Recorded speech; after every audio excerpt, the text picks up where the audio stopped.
नमस्कार. मी अरविंद विठ्ठल कुलकर्णी. अधोरेखितचा आजचा विषय आहे आपले पदपथ, फेरीवाले आणि सामान्य माणूस. मित्रहो, मुंबई उच्च न्यायालयानं सरकारला आणि मुंबई महापालिकेला फटकारलेलं आहे की फेरीवाल्यांनी पदपथ आक्रमिलेले आहेत, बळकावलेले आहेत आणि सामान्य माणसाला चालताना इतका त्रास होतो आहे, त्याला जीव नकोसा झाला आहे.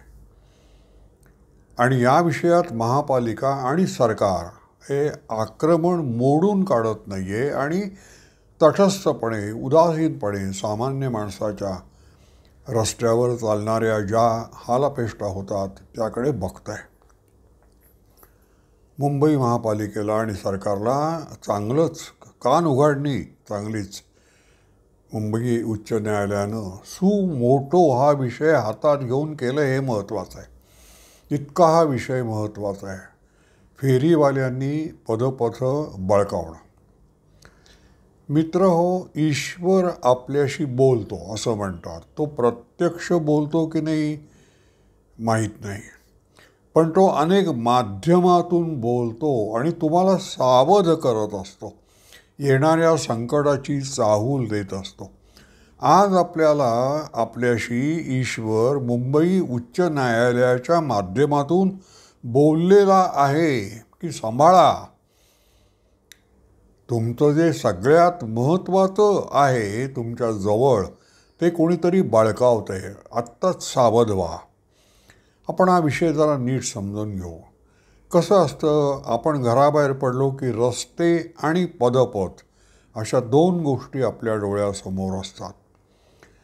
रस्ते म्हणजे गती, रस्ते म्हणजे आपली औद्योगिक प्रगती, रस्ते म्हणजे वाहनं, आणि पदपथ म्हणजे साधी माणसं, सामान्य माणसाचं सुरक्षितता जी असते ती पदपथावर असते. ज्याच्याकडे काही साधन सामुग्री नाही, अभाव आहे, ज्याच्याकडे वाहनं नाहीत, ज्याच्याकडे दोन पाय हीच त्याची वाहनं आहेत, त्या माणसाला जगण्याचा अधिकार आहे की नाही? हो, त्याला जगण्याचा अधिकार आहे आणि तोच सगळ्यात महत्त्वाचा घटक आहे हे ते पदपथ दर्शवत असतात. त्यासाठी पदपथ बांधलेले असतात. सुरक्षितता, पदपथ म्हणजे सुरक्षितता. ही सुरक्षितता कशी असते पहा. लोकसभेमध्ये सभासदांना, विधानसभेमध्ये सभासदांना भाषण स्वातंत्र्य असतं, अमर्याद असतं, काही प्रमाणात म्हटलं तर अमर्याद असतं. लोकसभा आणि विधानसभा ही एक प्रकारे पदपथ आहेत.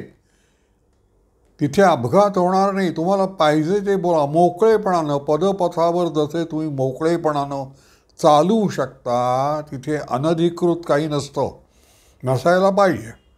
तसं लोकसभेत आणि विधानसभेत सभापतींचं तुम्हाला संरक्षण आहे. तुम्हाला जनतेची गाऱ्हाणी मांडायचेत ना, मोकळेपणानं मांडा. पदपथावर जेवढी तुम्हाला सुरक्षितता मिळेल तेवढी इथे मिळेल.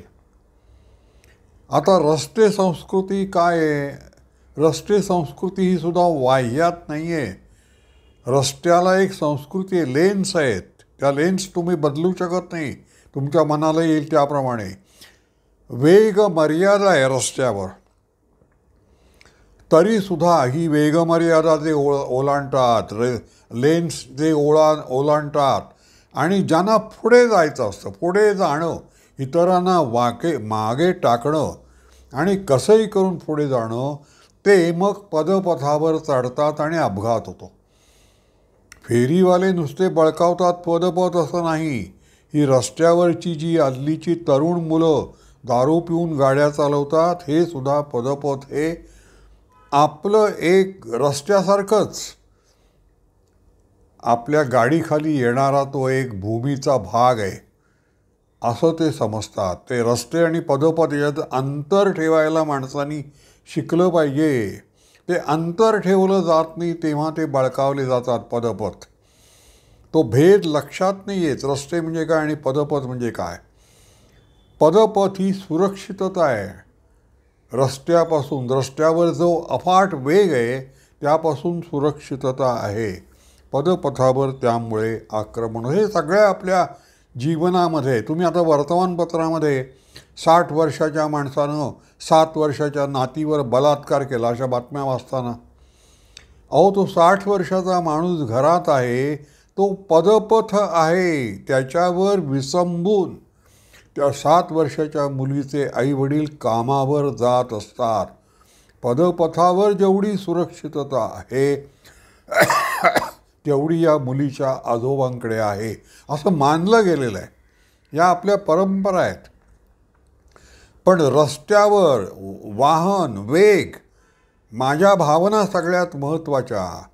मला भय आहे की नाही गाडी चालवायला, माझ्याकडे लायसन आहे की नाही, कशाचाही विचार करणार नाही. मी दारू प्यालो आहे की नाही याचा विचार समाजाने करायचा नाही. मला गाडी चालवायची आहे. तेच मग तुमच्या भावना जेव्हा प्रबळ होतात, तुमचे कामविकार जेव्हा प्रबळ होतात, तेव्हा 7 वर्षाची नातसुद्धा तुम्हाला कामिनी वाटते आणि मग तुम्ही पदपथ बळकावता. तो तुमच्यावर विसंबून त्या मुलीचे आईवडील कामावर गेलेले आहेत.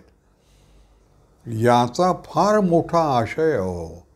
पदपथ फेरीवाल्याने का फेरीवाले बळकावतात त्याचं मुख्य कारण खरं म्हणजे सांगू का, त्या भागातला नगरसेवक आणि आमदार, त्याचं ते उत्पन्नाचं साधन असतं.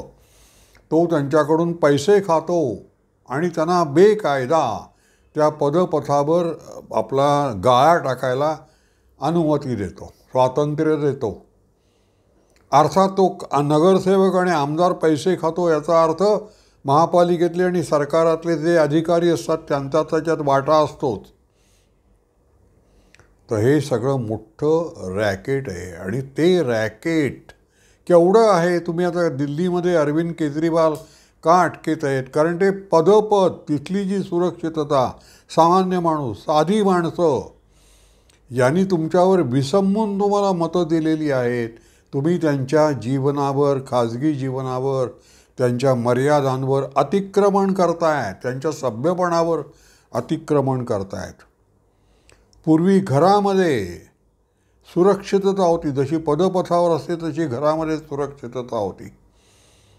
आई, वडील, आजोबा, आजी, काका, काकू, मावशी सगळे होते. तिथे कसं वागायचं ते ठरलेलं होतं.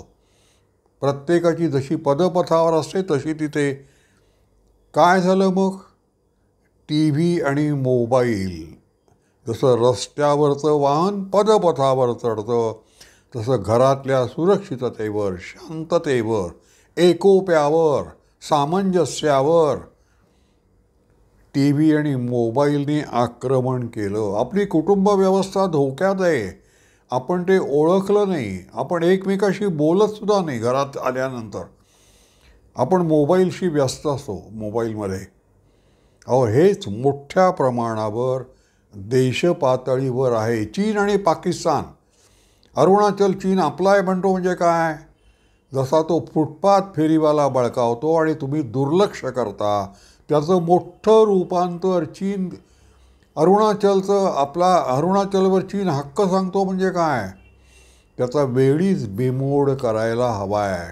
म्हणून न्यायालयानं फटकारलं. न्यायालयाच्या फटकारण्याचा अर्थ न्यायालय चीनला च्या विषयात आत्ता सुमोटो काही करू शकत नाही आहे. त्यांनी महापालिकेला सुमोटो तो विषय हातात घेऊन तुम्ही पदपथ मोकळे करा.